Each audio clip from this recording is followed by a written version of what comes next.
राजस्थान के अंदर सरकार इस देश के प्रधानमंत्री नरेंद्र मोदी जी के कारण बनी।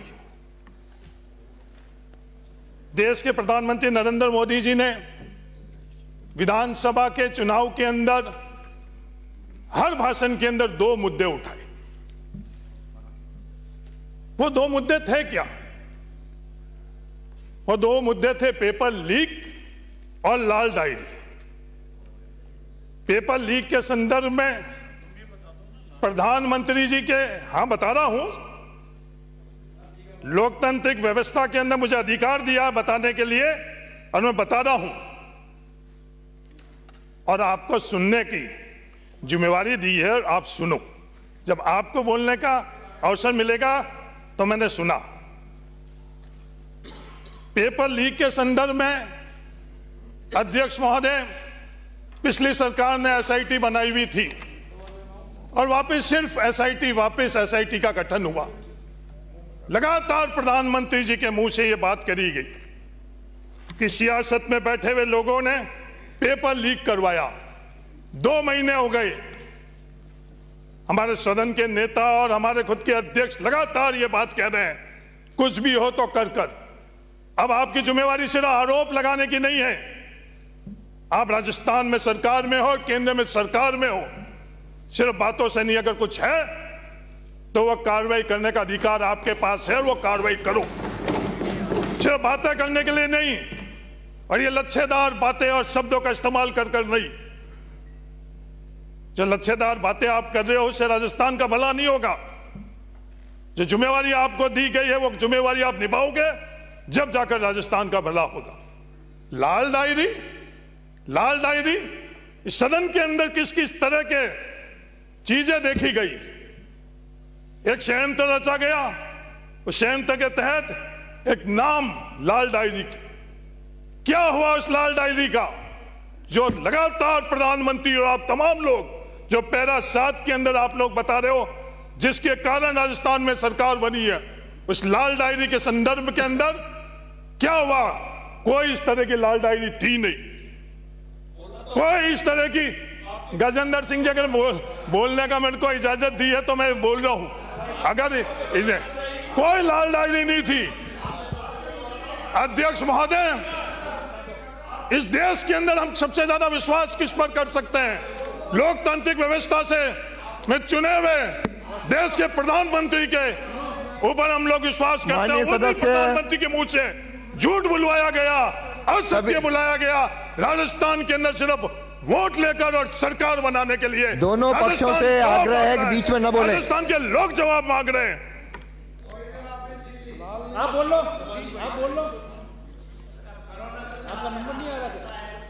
प्रधानमंत्री जी का तो जो सोच था वो 10 साल से राजस्थान नहीं पूरा देश देख रहा है। अध्यक्ष महोदय, कल हमको राजस्थान की सरकार क्या संदेश दे रही है? राजस्थान की सरकार संदेश दे रही है, निवेशक ही हमारा एकमात्र वीआईपी है। आज निवेश कौन कर सकता है? इस निवेश की ताकत किसके पास है? अडानी और अंबानी के पास। वोट लेते वक्त तो युवा वीआईपी, वोट लेते वक्त किसान वीआईपी, और सरकार में बैठने के बाद वीआईपी निवेशक। ये राजस्थान के अंदर होने नहीं देंगे।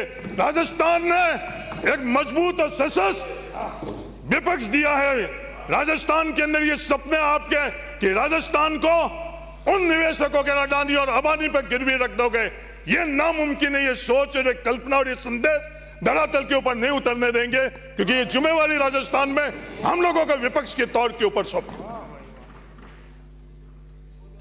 अध्यक्ष महोदय, एक शब्द भी, हाँ एक मिनट, 1 घंटा बोल सकते हो? मेरा अवस्था का प्रश्न है। माननीय सदस्य से रिक्वेस्ट है, नम्र निवेदन है कि माननीय सदस्य बोल रहे हैं और बीच में बेल से अंदर जाते हैं, दोनों के बीच में कृपया नहीं आएगा। मेरा पीछे से जाइए, इधर आइए, इधर आओ, पीछे से जाओ। Sir sorry.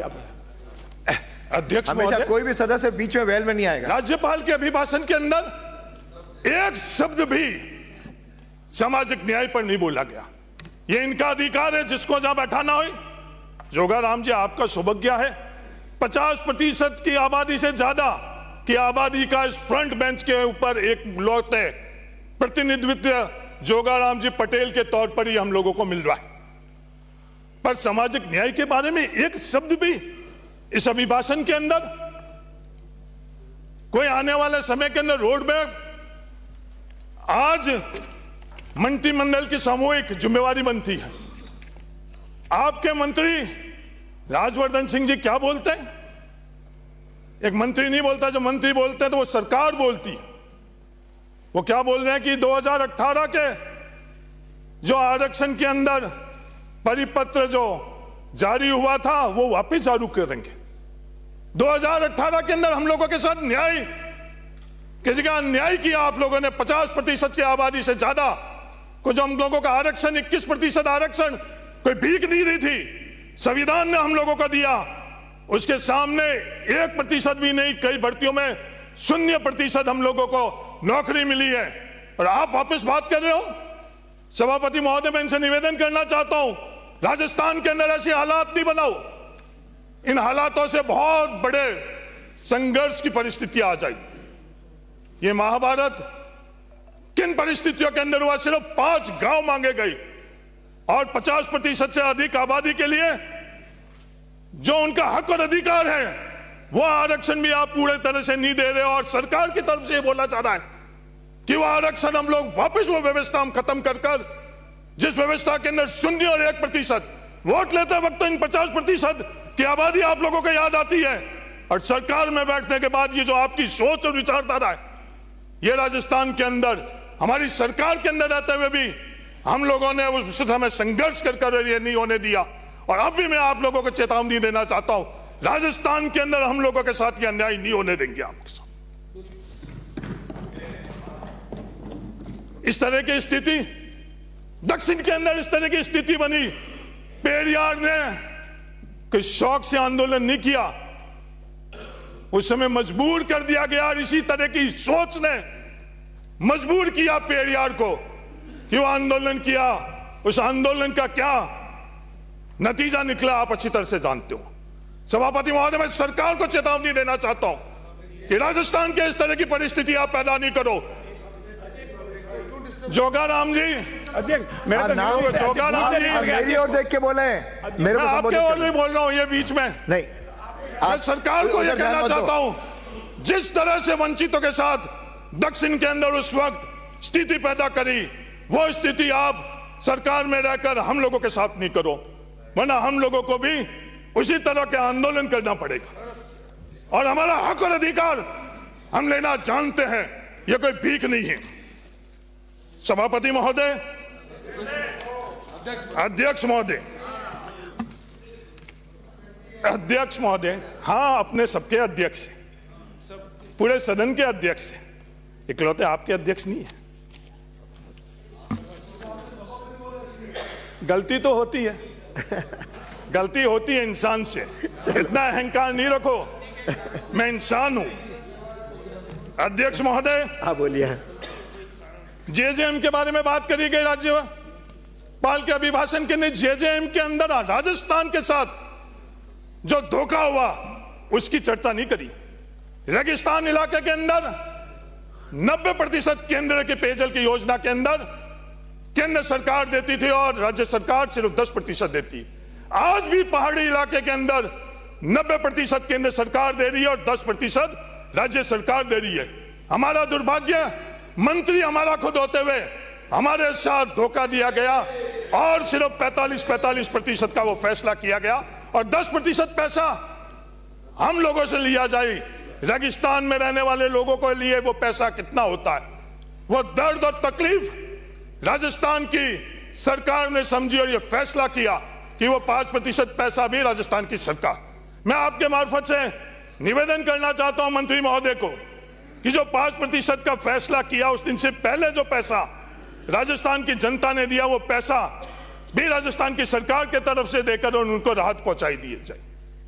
इस जेजेएम के अंदर जो सबसे बड़ी, आप कह रहे हो भ्रष्टाचार हुआ है, आप कह रहे हो गुणवत्ता में कमी हुई है। हाँ, अगर भ्रष्टाचार हुआ, गुणवत्ता में कमी हुई तो कार्रवाई करो, जो भी दोषी है उसके खिलाफ कार्रवाई करो।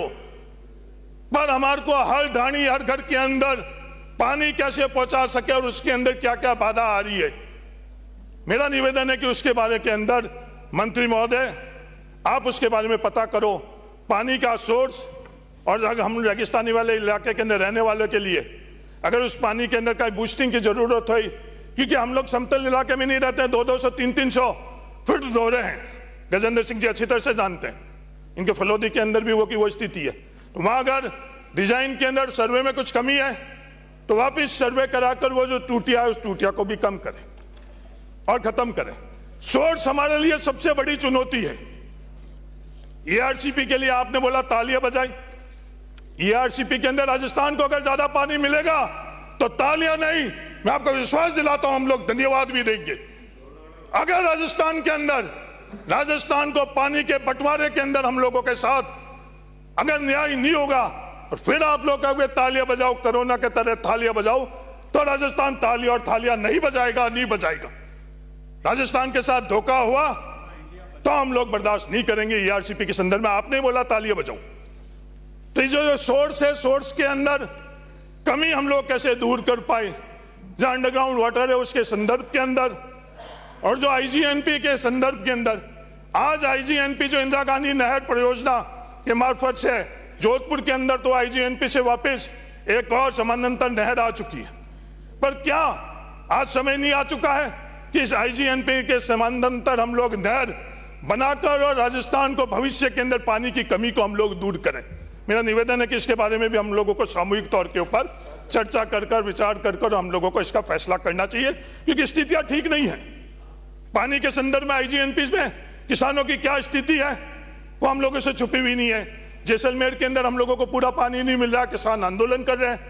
पेयजल हम लोगों के लिए क्या स्थिति है वो भी आप लोगों से छुपी हुई नहीं है। तो सरकार से मेरा ये निवेदन है। बाबू सिंह जी राठौड़ साहब ने ये बोला, बिजली के संदर्भ में बोला। बाबू सिंह जी राठौड़ साहब, बिल्कुल पड़ोस में आपके मैं रहता हूं, बिजली में काम नहीं हुए। मेरे भाई तो विधानसभा क्षेत्र के अंदर राजस्थान सरकार ने 40,000 विद्युत कनेक्शन किए। कितने? 5 सालों के अंदर 40,000 विद्युत कनेक्शन। आप पड़ोसियों का ध्यान नहीं रख रहे हो। हमीर सिंह जी, योजना के संदर्भ में आप फिर बताओ।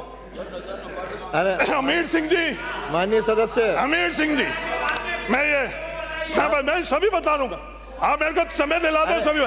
बीच में हमीर सिंह जी मैं धन्यवाद देना चाहता हूं। सदस्य बाड़मेर के पूर्व समय हो गया, लोकसभा सदस्य समाप्त करिए की जयंती, कल 100वें वर्ष की जयंती आप लोगों ने बनाई, मैं तहे दिल से धन्यवाद देना चाहता हूं। उनके विचार और विचारधारा के संदर्भ में आपने आयोजन किए। आप लोगों ने यह बात भी कही, क्षत्रिय संघ के अंदर हम राम के पूर्वज है, आपको गर्व है, वंशज है, हमारे पूर्वज शूद्र है, उन पर भी हमारे को फक्र है।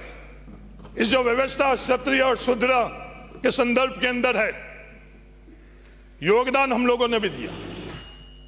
हमारे पूर्वजों ने राजस्थान में संघर्ष किया, भूमि अधिकार में संघर्ष किया। राजस्थान के अंदर कांग्रेस ने हम लोगों को भूमि स्वामित्व दिया, जिसके कारण हम लोग यहां खड़े। जो संघर्ष और विचारधारा की बातें हैं, यह भी बात करी गई मेरे जिले के निवासी और पड़ोस के पोखरण विधानसभा क्षेत्र के विधायक महोदय से कि राम कण में हम तो दिन भर 2-2 बार राम का नाम लेते हैं, राम राम राम राम नहीं लेते। आप अच्छी तरह से जानते हो, आप हमारे जिले के ही हैं। आपके नाम के साथ ही राम लगा हुआ। पर कबीरदास जी ने क्या कहा? कल आप ये संदेश दे रहे थे वहां कि दशरथ पुत्र राम, कण कण में राम, ऊर्जा के स्रोत राम, 15 मिनट दिए थे, जिसकी परिकल्पना और व्याख्या नहीं कर सकते वो राम। हरि अयोध्या क्यों नहीं जा रहे? आपके बड़े नेता लोग आपका समय अयोध्या भी चले जाएंगे। अयोध्या तो जाएंगे। अरे बैठिए। आप आपके पूर्वज राम हो सकते हैं, पर हमारे आस्था भी उन राम जी में है। 2-2 बार बोल रहे हैं। आप वरिष्ठ हैं, आपका समय हो गया, समाप्त करिए। सभापति महोदय, इस तरह से आज आपके पूर्वज हैं गजेंद्र सिंह जी, राम जी हमारे आस्था के जाएंगे। आपने मेरे को निमंत्रण नहीं दिलाया, अगर आप मुझे निमंत्रण दिलाते हैं पर राम जी के अयोध्या में जाने के लिए निमंत्रण की आवश्यकता नहीं, हम जाएंगे। राम जी सिर्फ आपके नहीं है, श्री सुरेंद्र सिंह राठौड़ राम जी को अपने बनाने के लिए आप शुरू करिए। राम जी तो वो है जो कबीरदास जी ने राम की व्याख्या की। धन्यवाद, जय हिंद, राम राम। सुरेंद्र सिंह राठौड़, आपका समय तय। अरे मुझे पता है, आप लिख के भेज दीजिए। आप यहाँ हाउस में नहीं बोलेंगे, आप लिखे नाम जिनके निर्दलीयों के आए उनको बुलाऊंगा, आज बुलाऊंगा। आपका नाम नहीं आया, आपने दिया ही नहीं। माननीय अध्यक्ष महोदय, व्यवस्था आप लिख के भेजो, आपको बुलवाएंगे। माननीय अध्यक्ष महोदय, मैं आपका आभार प्रकट करता हूं कि आपने महामहिम राज्यपाल महोदय के अभिभाषण पर मुझे बोलने की अनुमति दी है। 16वीं विधानसभा के नवनिर्वाचित सभी माननीय सदस्यों को मैं बहुत बहुत बधाई देता हूं।